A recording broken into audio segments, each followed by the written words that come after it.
भगवान शिव बताते हैं दुखों का अंत कैसे किया जाता है। प्रिय भक्तगण, आज हम आपको एक कथा का श्रवण करा रहे हैं जिसे सुनने मात्र से ही आपके जीवन में सुख संपत्ति और धन की वर्षा होगी। तो चलिए कथा को प्रारंभ करते हैं। भगवान शिव माता पार्वती से कहते हैं दुखों का अंत कैसे किया जा सकता है। फिर माता पार्वती कहती है, हे देवों के देव महादेव, आपसे अच्छा भला कौन बता सकता है, इसलिए आप बताइए दुखों का अंत कैसे किया जाए। भगवान शिव कहते हैं, हे देवी, आज मैं आपको एक कथा सुनाने जा रहा हूँ। कृपया हे देवी इसे ध्यान से सुनिएगा। अगर आप यह कहानी सुन रहे हैं तो पूरा सुनिए। इस कथा को आधा अधूरा छोड़कर जाने की गलती मत करिएगा, क्योंकि इस कथा को पूरा सुनने से मनचाहे फल की प्राप्ति होती है। इसलिए इस कथा को पूरा सुने। आप शिव भक्त हैं तो भोलेनाथ का अनादर ना करें।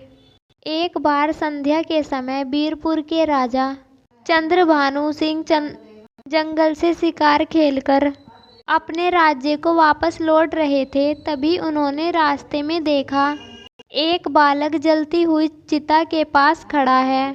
बालक को देखकर राजा अपने घोड़े से उतरे और बालक के नज़दीक जाने लगे। जब राजा उस बालक के नज़दीक पहुँचे तो बालक कह रहा था, माँ, मैं तुम्हारी सौगंध खाकर कहता हूँ, मैं एक दिन बहुत बड़ा आदमी बनकर तुम्हारे सपनों को पूरा करूँगा। राजा उसके बिल्कुल नज़दीक पहुँच गए और पूछा, बेटा तुम कौन हो? बालक ने कुछ घबराकर कहा तो राजा ने कहा, आप डरो नहीं, मैं बीरपुर का राजा हूँ। अभी तुम अपनी माँ के पास बहुत बड़ा आदमी बनने की सौगंध खा रहे थे। क्या मैं जान सकता हूँ इस सुनसान जंगल में तुम अपनी माँ की चिता के पास अकेले क्यों खड़े हो? तुम्हारे बाकी संबंधी और रिश्तेदार कहाँ हैं? बालक कहता है, महाराज, मैं और मेरी माँ इस जंगल में अकेले रहते थे, लेकिन मेरी माँ ने मरते समय मुझसे बताया मेरे दादा अलीगढ़ के धनी सेठ करोड़ीमल थे। मेरी माँ और मेरे पिताजी का प्रेम विवाह हुआ था। क्योंकि मेरी माँ एक बहुत गरीब परिवार से थी, इसलिए मेरे दादाजी उन्हें पसंद नहीं करते थे। विवाह के कुछ दिन बाद ही बगीचे में घूमते हुए मेरे पिताजी को सांप ने काट लिया और उनकी मृत्यु हो गई। इस पर मेरे दादाजी ने मेरी माँ को अपशगुनी और मनहूस यह कहते हुए कि उनके आने से ही मेरे पिता की मृत्यु हो गई और उन्होंने मेरी माँ को घर से निकाल दिया। जब वह गर्भवती थी उस समय वह जंगल में आई और यहाँ एक झोपड़ी बनाकर रहने लगी। यही मेरा जन्म भी हुआ। मेरी माँ ने मरते हुए मुझसे कहा था कि मैं किसी तरह गरीबी के जीवन से बाहर निकलूं और धनवान बनने के योग्य बनूं। महाराज, यह शब्द कहते ही मेरी माँ के प्राण निकल गए। मेरी माँ के जीवित रहते हुए मैं उनसे बड़ा आदमी बनने का वादा नहीं कर पाया था, इसलिए उनकी चिता के समीप खड़ा होकर इस समय बड़ा आदमी बनने की माँ की आत्मा से वादा कर रहा हूँ। राजा कहता है, बेटा, बड़ी ही दुख भरी बात है। तुम इस वन में रहकर बड़े आदमी कैसे बन सकते हो? अच्छा, यह बताओ, हमारे साथ हमारे राज्य में चलना चाहोगे? बच्चे ने कहा, आपके साथ महाराज। राजा ने कहा, हम तुम्हें पढ़ा लिखा कर बड़ा आदमी बनने में तुम्हारी मदद कर सकते हैं। इस बात का हम तुमसे वादा करते हैं। बालक कहता है, तब तो मैं आपके साथ बड़ी खुशी से चलने को तैयार हूँ। और फिर वह राजा के साथ उनके राजमहल की तरफ चल दिया। राजमहल में पहुँचने पर रानी ने पूछा, यह कौन है महाराज? महारानी, इसका नाम कालू है। यह आज से हमारे राजमहल में रहकर शिक्षा ग्रहण करेंगे। रानी मन में सोचने लगी, महाराज जी ना जाने कैसे कैसे नमूने उठाकर राजमहल में ले आते हैं। इन्हें कौन समझाए कि यह महल है, कोई अनाथालय नहीं। राजा ने अपनी रानी से पूछा, महारानी, आप किस सोच में पड़ गई। कुछ नहीं महाराज, आप आज्ञा कीजिए। महारानी, आज से कालू तुम्हारी छत्र छाया में पलेगा। राजकुमार और राजकुमारी की तरह ही अब तुम्हें उसका भी ध्यान रखना पड़ेगा। महारानी ने कहा, ठीक है महाराज, आज से मैं इस बच्चे का ध्यान रखूंगी। उस रात कालू सोचने लगा कि उसकी कितनी अच्छी किस्मत है कि वह राजमहल में पहुंच गया। दूसरी तरफ महारानी सोच रही थी, कालू को राजमहल से कल निकालने के लिए मुझे कुछ तो करना होगा। अगले दिन राजकुमार और राजकुमारी कालू को भोजन परोसा गया। उस दिन राजकुमार और राजकुमारी को सोने की थाली में खाना दिया गया, जबकि कालू को पत्ते पर भोजन परोसा गया। इससे कालू नाराज हो गया और कहा कि वह पत्ते पर खाना नहीं खाएगा। रानी ने कहा कि क्या वह पत्ते पर भोजन नहीं कर सकता। कालू ने कहा वह खा सकता है, लेकिन उसे यह भेदभाव पसंद नहीं, क्योंकि अन्य लोगों को सोने की थाली में खाना परोसा गया था। रानी ने कहा कि अगर वह राजाओं और महाराजाओं की तरह खाना चाहता है तो खाए, वरना ना खाए। कालू ने कहा कि वह तब तक नहीं खाएगा जब तक उसे सम्मान के साथ सोने की थाली में भोजन नहीं परोसा जाएगा। इससे नाराज होकर कालू महल से चला गया और उसी जंगल की ओर लौट गया जहां से वह आया था। जब महाराज महल में आए तो उन्हें पूरी घटना का पता चला, तो उन्होंने महारानी से पूछा कि कालू को सोने की थाली में भोजन क्यों नहीं परोसा गया। रानी ने कहा कि वह कालू की परख करना चाहती थी, जिससे पता चला कि वह बहुत ही घमंडी और चतुर है। इसके सिवा उसके अंदर कोई भी विशेषता नहीं है। वह अपने जीवन में कुछ नहीं बन पाएगा। राजा कहते हैं, महारानी, बेशक उसे पत्ते पर भोजन परोसकर तुम उसकी परीक्षा लेना चाहती थी, परंतु तुमने यह ठीक नहीं किया। वह अभी बालक है, उसे अपमान महसूस हुआ होगा, कहीं वह महल से चला ना जाए। महाराज महल का सुख और वैभव छोड़कर वह कैसे जा सकता है। राजा महल में तुरंत कालू को ढूंढने लगे, परंतु वह महल में उन्हें दिखाई नहीं दिया। राजा ने सोचा, कालू अवश्य ही जंगल में अपनी झोपड़ी में चला गया होगा। मुझे तुरंत वहां जाकर उस बेसहारा बालक को महल में लेकर आना चाहिए। राजा अपने घोड़े पर सवार होकर जंगल की तरफ निकल पड़े। इधर जब कालू जंगल में वापस आ गया तो गंगा नदी के किनारे त्रिकुट नाम से एक विशाल वन था, जिसका कोई दूसरा छोर नहीं था। वहीं पर ब्रह्मा ऋषि नाम के साधु रहते थे। वह बहुत ही करुणामय थे। जब भी कोई यात्री उस तरफ से गुजरता, साधु महाराज उनसे निवेदन करते कि वे कुछ समय के लिए उनकी कुटिया में विश्राम करें और फिर यात्रा जारी रखें। यात्री उनके निवेदन को स्वीकार कर लेते थे और उनकी कुटिया में आराम करते। बाद में यात्री उन्हें प्रणाम करके अपने रास्ते निकल जाते थे। इस प्रकार साधु महाराज उस वन में गुजरने वाले यात्रियों की सेवा किया करते थे। इसी वन में कालू नाम का एक डाकू भी रहता था। लूटपाट करना उसका पेशा था और जो भी यात्री उसे पैसा देने से हिचकिचाता, उसे कालू बिना किसी झिझक के मार डालता था। इसी भय से लोग उस जंगल से गुजरने के लिए 100 बार सोचते थे। अगर कोई बहादुरी से उस जंगल में प्रवेश करता भी तो डाकू कालू उसे लूट लेता। इस तरह डाकू कालू का खौफ आसपास के सभी गांवों में फैल गया था।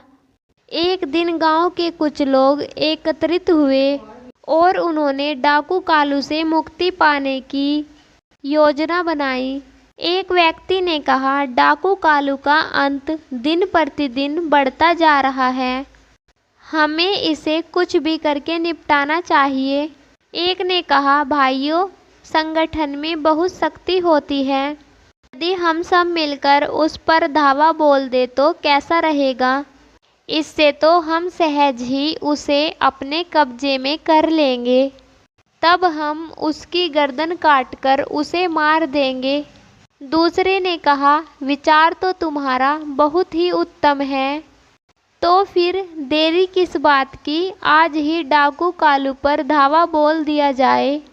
उसी समय सभी लोग अस्त्रों शस्त्रों को लेकर त्रिकुट जंगल की ओर चल पड़े।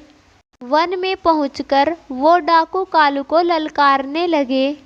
कहाँ छिपा हुआ है डाकू कालू, बाहर निकल, देख आज तू हमें लूट नहीं पाएगा। आज हम सब तेरी मौत बनकर आए हैं। शिकार के चक्कर में झोपड़ी में छिपे डाकू कालू ने जब देखा कि बहुत से लोग उसके खिलाफ बोल रहे हैं तो वह अचानक चौंक गया। उसने सोचा, अगर वह आज इस भीड़ के हाथ लग गया तो उसका बचना मुश्किल है, जबकि वे लोग उसे लगातार चुनौती दे रहे थे। डाकू कालू ने सोचा कि यहाँ तो लोग मुझे ज़रूर पकड़ लेंगे, मुझे कहीं और छुपना होगा ताकि मैं अपनी जान बचा सकूं। यह सोचकर वह वहाँ से उठा और चुपचाप भाग निकला। जल्दी ही उसे साधु की कुटिया दिखाई दी। उसने सोचा कि मुझे इस कुटिया में शरण लेनी चाहिए।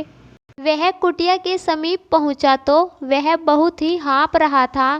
साधु ने उसे देखा और कहा, कौन हो तुम, इस तरह हाँफ क्यों रहे हो?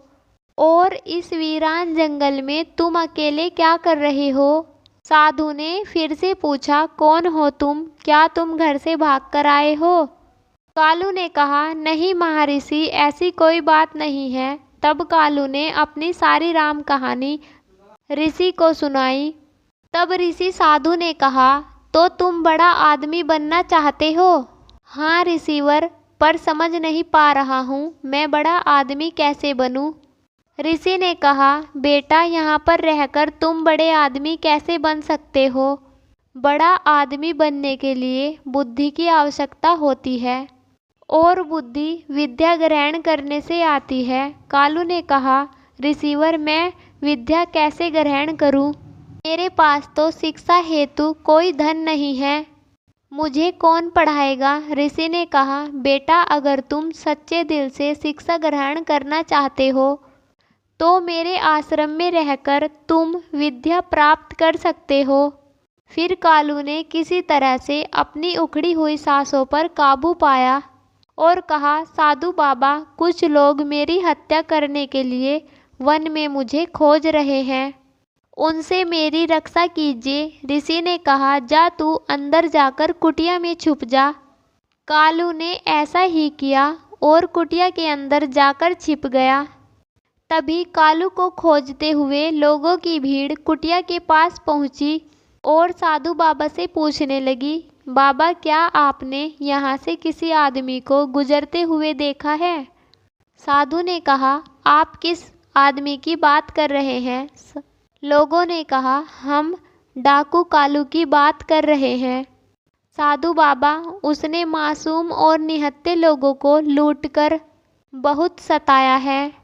वह अपना खजाना भरता है और मौका मिलने पर लोगों की हत्या भी कर देता है, इसलिए आज हम सब उसे मारने आए हैं।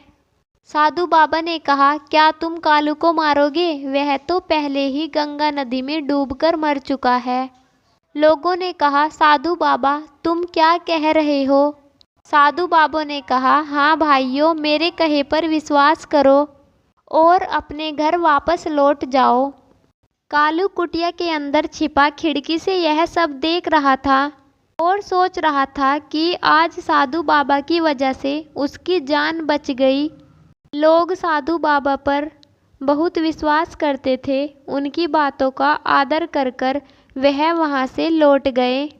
जब लोग चले गए तो डाकू कालू कुटिया से बाहर आया और साधु बाबा से पूछने लगा, साधु बाबा, आपने मेरे बारे में उन लोगों से झूठ क्यों बोला है? साधु बाबा बोले, कालू, मैंने तुम्हारे बारे में उन लोगों से क्या झूठ बोला था? कालू, तुम्हारे अंदर का डाकू तो मर चुका है। इसलिए तुम डरकर मेरी मदद मांगने आए थे। साधु बाबा, आपकी बात सच है। साधु ने कहा, उनसे धन लूटकर तुम अपना लोक और परलोक दोनों बिगाड़ रहे हो। इतना सब कुछ करने पर भी क्या तुम्हारे मन को शांति है? डर होकर अन्य लोगों की तरह जीवन गुजार सकते हो? साधु ने कहा, हर समय तुम्हारे मन में यही डर बना रहता है कि कहीं तुम्हें कोई मार ना दे। बोलो, सत्य है ना? कालू ने कहा, हाँ साधु बाबा, आप सत्य कह रहे हो। फिर कुछ सोचकर डाकू कालू ने साधु बाबा से कहा, साधु महाराज, आपकी बातों ने मेरी आंखें खोल दी। मैं भी अन्य लोगों की तरह निडर होकर जीना चाहता हूँ। आप मुझे ऐसा कोई उपाय बताइए जिसे करने से लोग मुझे भी आपकी तरह आदर और सम्मान दे। मैं वचन देता हूँ कि आप मुझसे जो भी काम करने को कहेंगे मैं उसे अवश्य करूँगा। साधु ने कहा, अगर ऐसा है। साधु बाबा बोले, आओ मेरे पीछे पीछे। तब साधु बाबा एक पर्वत की ओर चल दिए और कालू उनके पीछे पीछे था। पर्वत की तलहटी पर पहुँचने पर साधु महाराज ने कहा, कालू, इन 2 पत्थरों को सर पे उठाकर पहाड़ पर मेरे पीछे पीछे चलो। कालू ने कहा, अच्छा साधु बाबा। कालू ने ऐसा ही किया। उसने दोनों पत्थर उठाकर अपने सिर पर रखकर साधु बाबा के पीछे पीछे चलने लगा। कुछ ही कदम चलने पर वह थकने लगा। तब साधु महाराज ने कहा, क्या हुआ? कालू ने कहा, साधु बाबा, यह पत्थर बहुत भारी है। साधु बाबा ने कहा, अच्छा, एक पत्थर फेंक दो। कालू ने तुरंत एक पत्थर फेंक दिया और फिर से साधु बाबा के पीछे पीछे चलने लगा। यह अकेला पत्थर भी कम भारी नहीं है। कुछ दूर चलने पर कालू ने कहा, साधु बाबा, यह पत्थर बहुत भारी है, मैं चढ़ाई नहीं कर सकता। साधु बाबा ने कहा, ठीक है, इसी भी नीचे फेंक दो। कालू ने दूसरा पत्थर भी फेंक दिया और साधु के पीछे पीछे पहाड़ पर चढ़ने लगा। अब वह पहाड़ की चोटी पर आसानी से पहुंच गया। वहां पहुंचकर कालू ने कहा, साधु बाबा, आप मुझे यहाँ पर क्यों लाए हैं? साधु बाबा ने कहा, तुम्हें शिक्षा देने के लिए। साधु बाबा ने कहा, देखो, तुम्हारे सर पर लूटमार और हत्या रूपी 2 भारी पत्थर का बोझ था जो तुम्हें जनप्रिय रूपी पहाड़ पर चढ़ने नहीं दे रहा था। इसलिए तुम एक काम करो, आज से लूटमार और हत्याएं करना बंद कर दो। जिन लोगों का धन तुमने आज तक लूटा है उन्हें वापस कर दो। तब जाकर तुम भी सब लोगों के प्रिय बन जाओगे। तभी सब जगह भले आदमी के रूप में तुम पहचाने जाओगे। कालू ने कहा, ठीक है साधु बाबा, मैं ऐसा ही करूँगा। लेकिन मुझे यह नहीं पता था कि जिन लोगों से मैंने धन लूटा था वह कौन थे और कहाँ के निवासी थे। साधु बाबा कहते हैं, तुम ऐसा करो कि चुराया हुआ धन गरीबों और भिखारियों में बांट दो। ठीक है साधु बाबा, मैं ऐसा ही करूँगा। कालू ने ऐसा ही किया। वेश बदलकर शहर में गया और सारे धन को गरीबों और ज़रूरतमंदों में बांट दिया। धन बांटने के बाद कालू वापस वन में साधु बाबा के पास आया और बोला, साधु बाबा, मुझे अपनी शरण में ले लीजिए। मैंने अब तक कोई भी अच्छी बात नहीं सीखी। मुझे ज्ञान से परिपूर्ण बातें सिखाकर मेरे जीवन को सार्थक बना दीजिए। कालू ने साधु बाबा से विनती की। साधु बाबा ने उसे अपना शिष्य बना लिया और कहा, कालू, जहाँ तक हो सके हमेशा दूसरों की मदद करो। दूसरों की सहायता करना ही मानवता की सच्ची सेवा है और यही भगवान की भी सेवा है। कालू ने सच्चे दिल से साधु बाबा की सेवा की और उनके सानिध्य में 5 वर्ष बिताए। साधु बाबा की कृपा से वह अत्यंत ही बुद्धिमान और सच्चे चरित्र वाला बन चुका था। एक दिन साधु बाबा ने कहा, कालू आज तुम्हारी शिक्षा पूरी हो चुकी। कालू ने उत्तर दिया, पर मैं आपकी शिक्षा का मूल्य कैसे चुका पाऊंगा। साधु बाबा ने मुस्कुराते हुए कहा, बेटा शिक्षा का कोई मूल्य नहीं होता, यह तो अमूल्य होती है। कालू ने शिक्षा प्रारंभ की और आश्रम के कार्यों में भी मदद करने लगा। वर्षों बीत गए और कालू युवा हो गया। एक दिन आशीर्वाद देते हुए साधु बाबा ने कहा, कालू आज तुम्हारी शिक्षा संपूर्ण हो चुकी। मुझे गर्व है कि तुम मेरे सबसे योग्य और बुद्धिमान शिष्य हो। अपनी बुद्धि का प्रयोग करके तुम कठिनाइयों में भी सफलता प्राप्त कर सकोगे। यह मेरा आशीर्वाद है। अब तुम एक आदर्श पुरुष के रूप में परिवर्तित हो चुके हो। कालू ने पूछा, गुरुदेव अब मुझे क्या करना है। साधु बाबा ने उत्तर दिया, कालू तुम अब युवा हो, तुम्हारे सामने पूरा जीवन पड़ा है, इसलिए अब तुम्हें कोई कार्य करके अपना जीवन यापन करना होगा। कालू ने निराश होकर कहा, गुरुदेव मैं तो एक डाकू के रूप में बदनाम हूँ, भला मुझ जैसे आदमी को कौन काम देगा। साधु बाबा ने शिक्षा दी, जाओ अपनी बुद्धि के बल पर जीवन के कुरुक्षेत्र में सफल योद्धा बनकर उतर जाओ। कालू ने बीरपुर जाने का निश्चय किया। बीरपुर वह राज्य था जहाँ के राजा ने बचपन में उसे आश्रय दिया था, परंतु उनकी रानी ने उसे अपमानित करके निकाल दिया था। जब कालू बीरपुर पहुँचा तो वहाँ के मंत्री की मृत्यु हो चुकी है, इसलिए मंत्री का पद खाली पड़ा है। राजा के दरबार में मंत्री के खाली पद के लिए योग्य उम्मीदवार का चुनाव होना था। कालू दरबार में पहुंचा और जो कुछ हो रहा था उसे ध्यान से देखने लगा। उस समय राजा सिंहासन पर बैठे थे और सेनापति ने कहा, महाराज मंत्री की मृत्यु से पद रिक्त हो गया है, यह पद अधिक दिनों तक खाली नहीं रहना चाहिए।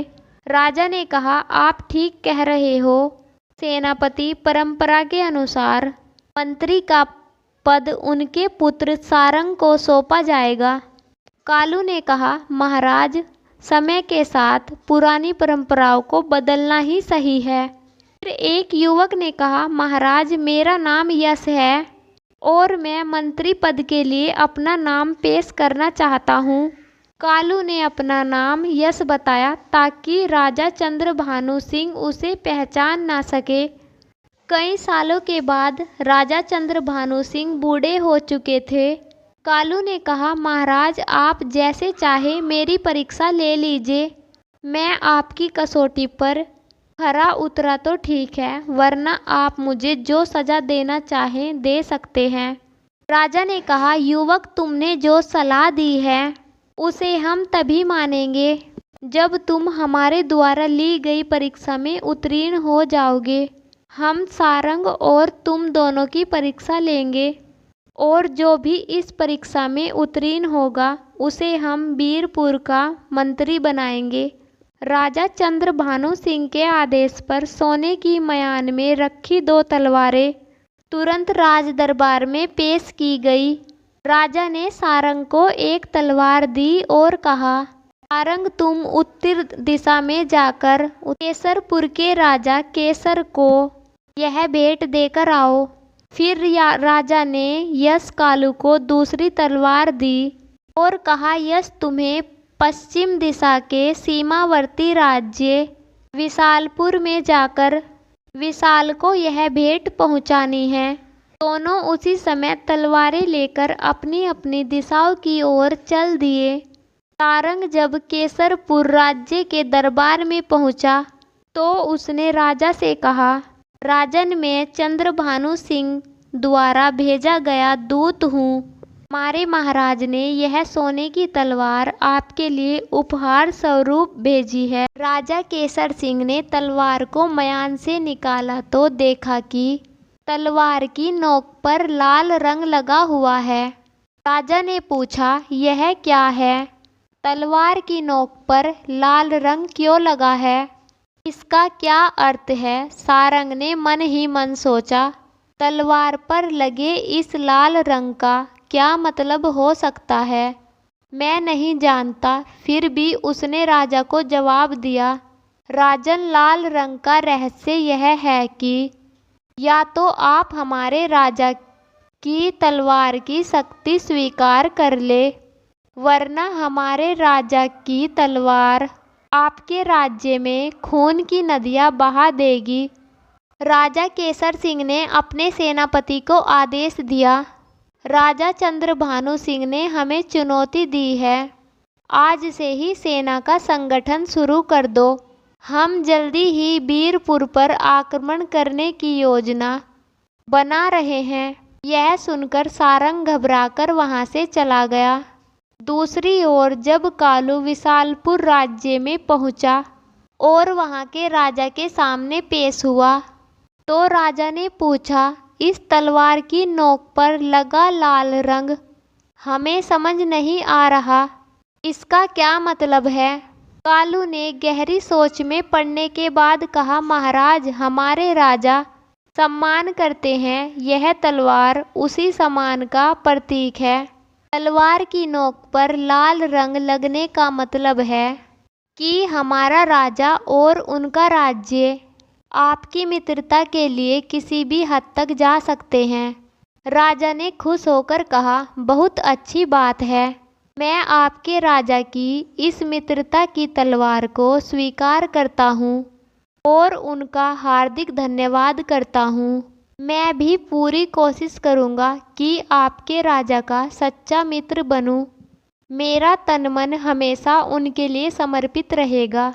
इसके बाद राजा ने कहा, राजदूत, मैं आपके राजा को सेना की एक टुकड़ी और कुछ बहुमूल्य उपहार भेंट कर रहा हूँ। कालू ने धन्यवाद कहा और वहाँ से सेना की उस टुकड़ी और बहुमूल्य उपहारों के साथ बीरपुर की ओर चल पड़ा। इधर केसरपुर की सेना ने हरिनगर की ओर कूच कर दिया। सारंग और यश दोनों ही बीरपुर पहुँचे। तब राजा ने कहा, कहो सारंग, केसरपुर के राजा ने तुमसे क्या कहा? तलवार की नोक पर लगे हुए लाल रंग का तुमने उन्हें क्या अर्थ बताया?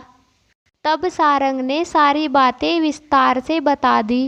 राजा बोले, ओहो सारंग, यह तुम क्या कर रहे हो? केसर सिंह शीघ्र ही हमारे राज्य पर आक्रमण करने वाला है। सारंग ने उत्तर दिया, जी महाराज। उसी समय एक गुप्तचर आया और सूचना दी, महाराज, केसरपुर की सेना बीरपुर की ओर बढ़ी चली आ रही है। राजा कहने लगा, अब क्या होगा? इतनी शीघ्र तो हम अपनी सेना को संगठित भी नहीं कर सकते। राजा चिंतित हुए। तब वहां मौजूद कालू ने कहा, महाराज, घबराए नहीं। जब मैंने विशालपुर के राजा को तलवार के नोक पर लगे हुए लाल रंग की जानकारी दी, तो उन्होंने खुश होकर अपनी सेना की एक टुकड़ी मेरे साथ रवाना कर दी थी। वह टुकड़ी अब भी महल के बाहर खड़ी है। महाराज, चिंता करने से कुछ नहीं होगा। कृपया सेनापति जी को निर्देश दे कि वे केसरपुर की सेना से युद्ध करें। मैं अपने साथ लाई सेना के साथ केशवपुर पर हमला करूंगा। इस दौरान हमले से केसरपुर की सेना सामना नहीं कर पाएगी और इस परिस्थिति में विजय हमारी होगी।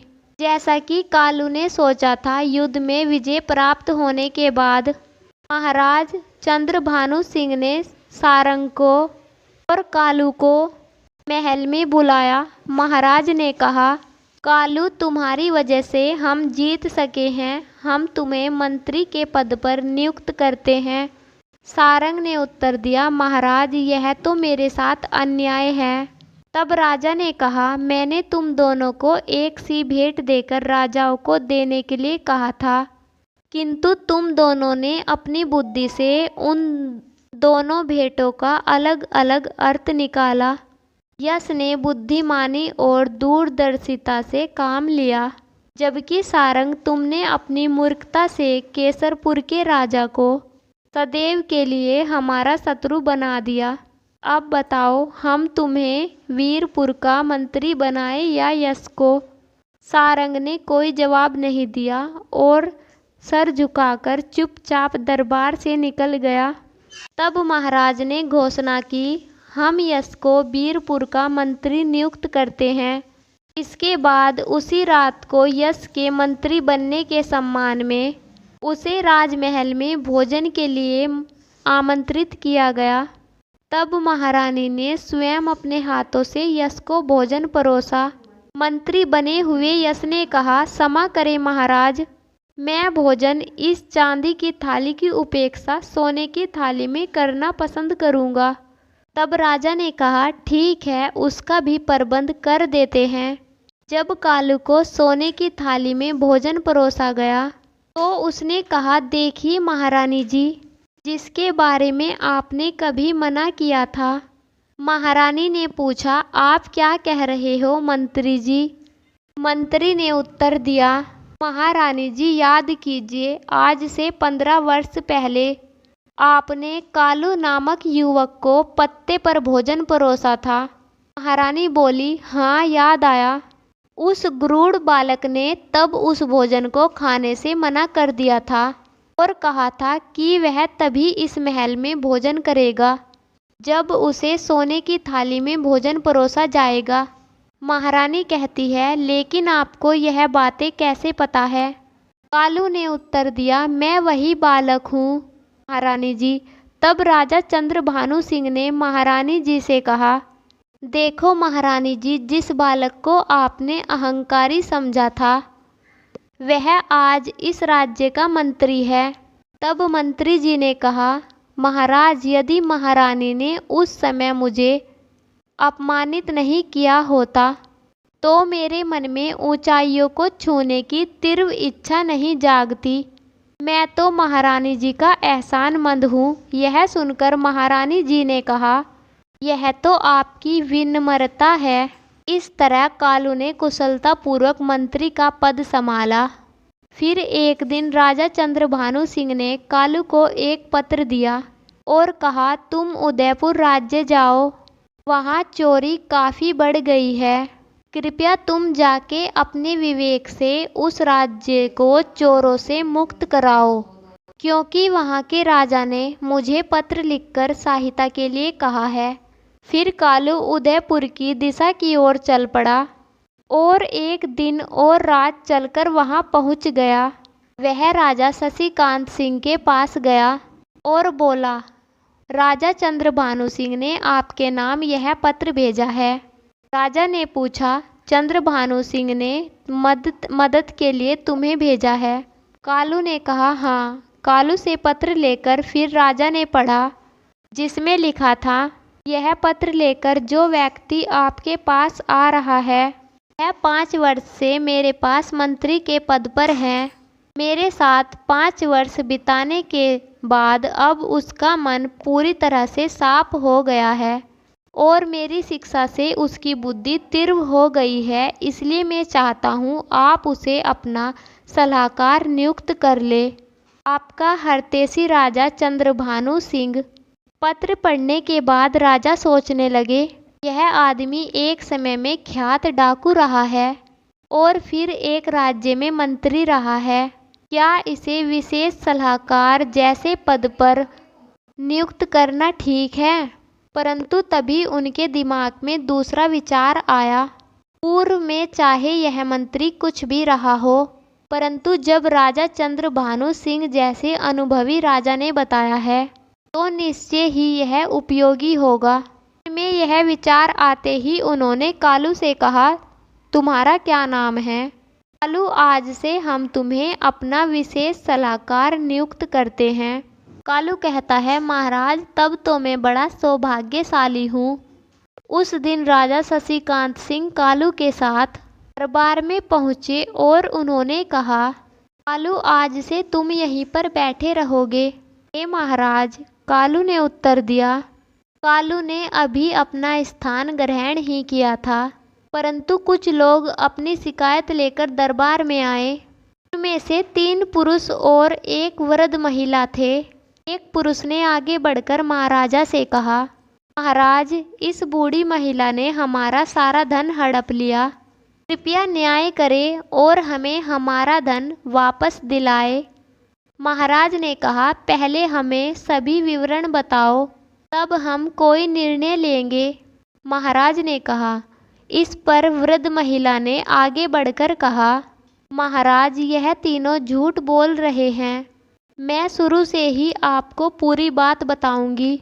और उसने अपनी कहानी सुनाना शुरू किया। महाराज, ये 4 व्यापारी आपके राज्य में व्यापार करने आए थे और यहाँ उन्होंने भारी मुनाफा कमाया, जिससे उनके पास काफ़ी धन इकट्ठा हो गया।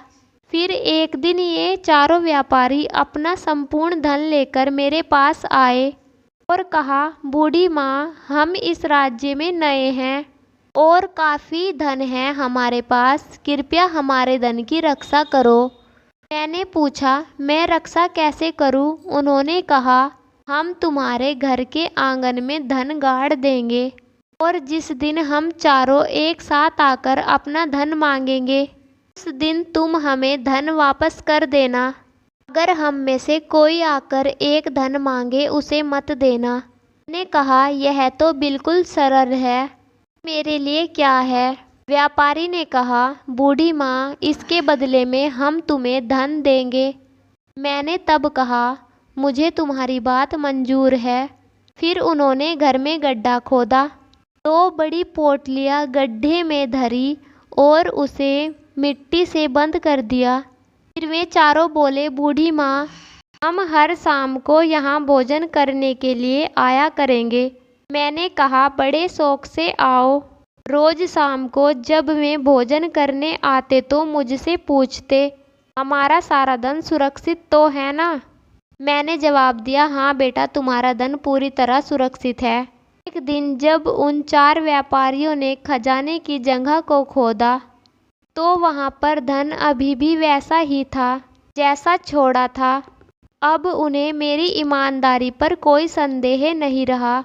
मेरी ईमानदारी से प्रसन्न होकर उन्होंने मुझे 5 स्वर्ण मुद्राएं दी और कहा, बूढ़ी माँ, यह मुद्राएं रख लो, यह तुम्हारे काम आएगी। मैंने आशीर्वाद दिया, जुग जुग जियो मेरे बेटो।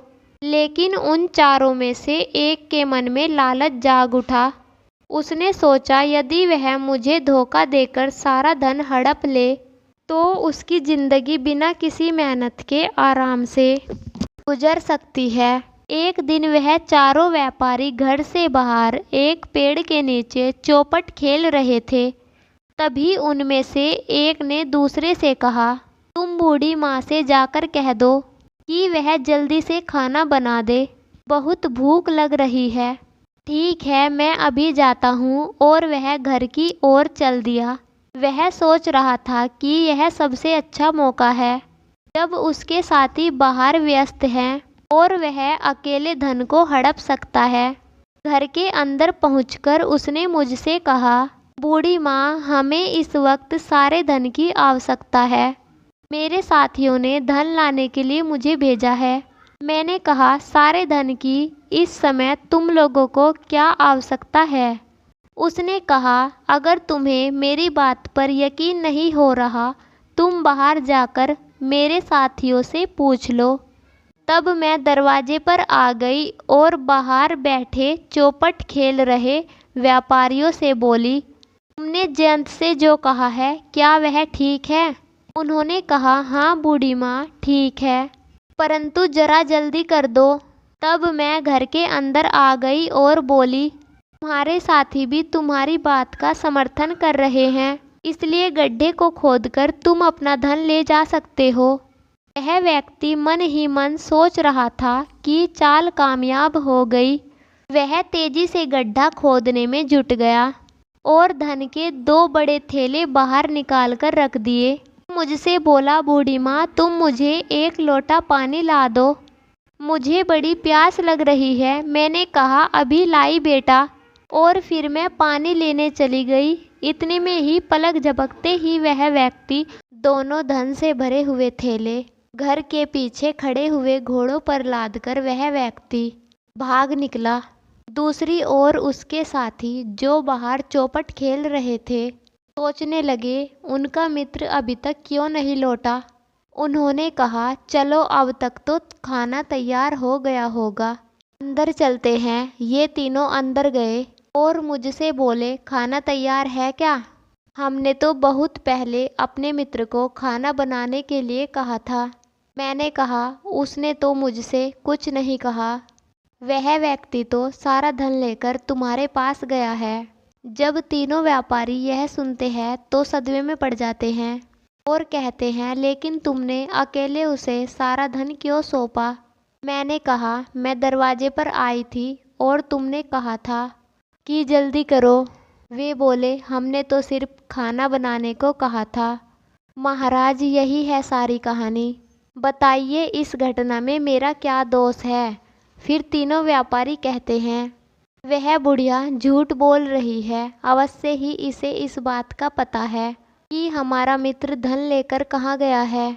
महाराज, हम सब पर दया करें और इससे हमारा सारा धन वापस दिलवाने की कृपा करें। महाराज सोचने लगे, बड़ा ही विचित्र झगड़ा है, कैसे इन लोगों का निपटारा करूं? क्यों ना कालू से इस झगड़े का निपटारा करने के लिए कहूं। इस प्रकार कालू के विवेक की भी परीक्षा हो जाएगी।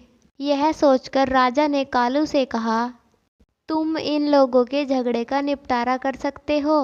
अवश्य महाराज, अगर आपकी आज्ञा हो तो। बूढ़ी माँ, जब चारों व्यापारी तुम्हारे पास धन रखने के लिए आए थे तो उन्होंने तुमसे क्या कहा था? कि इन्होंने कहा था, यह धन हम तुम्हारे आंगन में गाड़ देंगे। जब हम चारों एक साथ आएंगे तभी उस धन को देना, किसी एक के सामने मत देना। क्यों भाइयों, बूढ़ी माँ ने जो कुछ कहा वह सच है? तुम्हें कुछ कहना है? हमें कुछ नहीं कहना श्रीमान। बूढ़ी माँ ने जो आपको बताया है वह सत्य है, लेकिन इसने हमसे पूछे बिना ही हमारे चौथे साथी को सारा धन दे दिया। यही हमारी शिकायत है। तुम लोगों ने बूढ़ी माँ से कहा था कि चारों एक साथ आकर मांगने पर धन देना, अन्यथा मत देना। हाँ, यही सच है। इसी तरह जब तुम सब आकर बूढ़ी माँ से पैसे मांगो तभी उसे तुम्हें पैसे देने हैं, अन्यथा नहीं। हाँ महोदय। फिर आप बूढ़ी माँ की शिकायत लेकर क्यों आए हैं? अपने चौथे साथी को साथ लेकर आओ और तब सभी मिलकर उससे अपने पैसे मांगो। यदि उस समय बूढ़ी माँ पैसे नहीं लौटा देती तब उसे दोषी माना जाएगा। तीनों व्यापारी इस बात पर विचार करने लगे कि इस व्यक्ति ने बड़ी ही चालाकी से हमें हमारे ही शब्दों के जाल में फंसा दिया। तब बूढ़ी औरत ने कहा, बेटे तुमने सही फैसला लिया है, तुम लंबी उम्र पाओ। जब व्यापारी वहां से सर झुकाकर जाने लगे तब कालू ने कहा, रुको, मुझे तुम तीनों पर शक हो रहा है। क्या कोई अपनी मेहनत से कमाई हुई धनराशि किसी अजनबी के घर में रखता है? धन की सुरक्षा के और भी उपाय होते हैं। सच सच बताओ, तुम्हें यह धन कहाँ से मिला? महाराज, हमने व्यापार से यह धन कमाया है। यही सच है? नहीं, सच बताओ, वरना मैं तुम्हें सैनिकों को बुलवाकर काल कोठरी में डलवा दूंगा। नहीं महाराज, हम सच कह रहे हैं। कालू ने फिर कहा, जल्लादों को बुलवा दो, यही इनसे सच उगलवाएंगे। नहीं महोदय, जल्लादों को मत बुलवाओ, हम सच बताते हैं। वे बोले, तो बताओ सच क्या है? महाराज, यह सच है कि हम चारों साथी एक चोरों का गिरोह थे और जो धन हमारा चौथा साथी लेकर फरार है वह धन भी चोरी से ही इकट्ठा किया हुआ था। महाराज ने कहा, तुम लोग चोर हो? हाँ महाराज। महाराज ने तुरंत आदेश दिया कि इन तीनों को कारागार में डाल दिया जाए और उस बूढ़ी औरत को पूरी इज्जत के साथ राजमहल से विदा कर दिया जाए। महाराज ने कालू से कहा, कालू तुम परीक्षा में खरे उतरे हो, तुम्हें हमने अपना विशेष सलाहकार बनाकर उचित किया है। हमें इस फैसले पर सदैव गर्व रहेगा। उस दिन के बाद से राजा शशिकांत सिंह कालू से सलाह लेकर ही अपना प्रत्येक कार्य करते थे। फिर कालू जो डाकू था, अब वह दुनिया का सबसे बुद्धिजीवी कहलाने लगा। इतना कहकर भगवान शिव अपनी कथा समाप्त करते हैं। इस वीडियो को बोलते समय कोई त्रुटि हुई हो तो मैं क्षमा चाहती हूँ। उम्मीद करती हूँ आप सभी को यह वीडियो अच्छी लगी होगी। अगर आप शिव के सच्चे भक्त हैं तो चैनल को सब्सक्राइब और वीडियो को लाइक करें और कमेंट में हर हर महादेव ज़रूर लिखें। फिर मिलते हैं ऐसी ही वीडियो के साथ, तब तक के लिए खुश रहिए। हर हर महादेव।